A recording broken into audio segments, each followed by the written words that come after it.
Praise the lord. Praise the lord.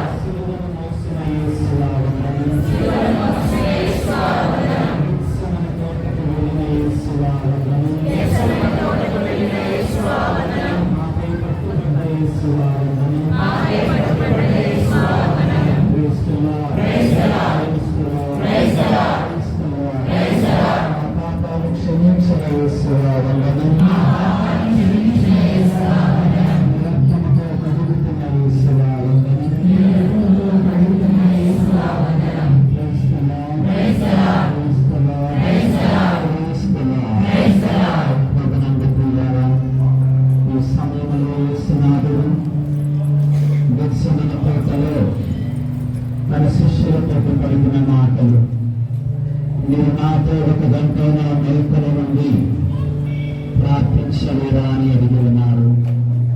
అదేవిధంగా మీరు శోధనలకు గురి కాకుండా ఉండుటకై మేల్కొని ఉండి ప్రార్థించండి అని ఆహ్వానించారు. ఇప్పుడు దేవుడు మనకిచ్చినటువంటి ఈ పవిత్రమైన సమయాన్ని సద్వినియోగం చేసుకున్నట్టుగా ఈ రాత్రి మనందరికీ చాలా పవిత్రమైనటువంటిది, పరిశుభ్రమైనటువంటిది. అలాంటి యేసయ్య గెత్సేమనే తోటలో మహావేదనతో ఆయన చింతాక్రాంతుడై తన తండ్రితో మాట్లాడినటువంటి మాటను జ్ఞాపకం చేసుకున్నాం. తండ్రి, నీ చిత్తమైతే ఈ పాత్రను నన్ను తొలగిపోను, ఆయనను నా ఇష్టము కాదు నీ చిత్తము నెరవేరునుగాక అని తండ్రి ఆజ్ఞకు క్రీస్తు ప్రభువు నిలబడి, తండ్రి ఆజ్ఞకు క్రీస్తు భగవానుడు తలదాల్చి చివరికి ఆయన మన రక్షణార్థమై తనను తాను లోక రక్షణార్థమై అర్పించుకునేటువంటి సన్నివేశం. ఈ సమయాన్ని తీరా భక్తితో విశ్వాసంతో దేవుని సన్నిధిలో గడపడానికి ప్రయత్నం చేద్దాం. ఆ యేసయ్యతో గడపడానికి ప్రయత్నం చేద్దాం. ఆ క్రీస్తు ప్రభువుని ఆరాధించడానికి ప్రయత్నం చేద్దాం.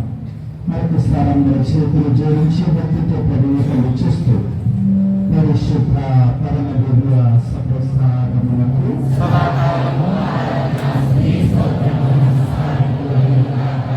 పిత పుత్ర పవిత్రాత్మకు మహిమ కలుగునుగాక.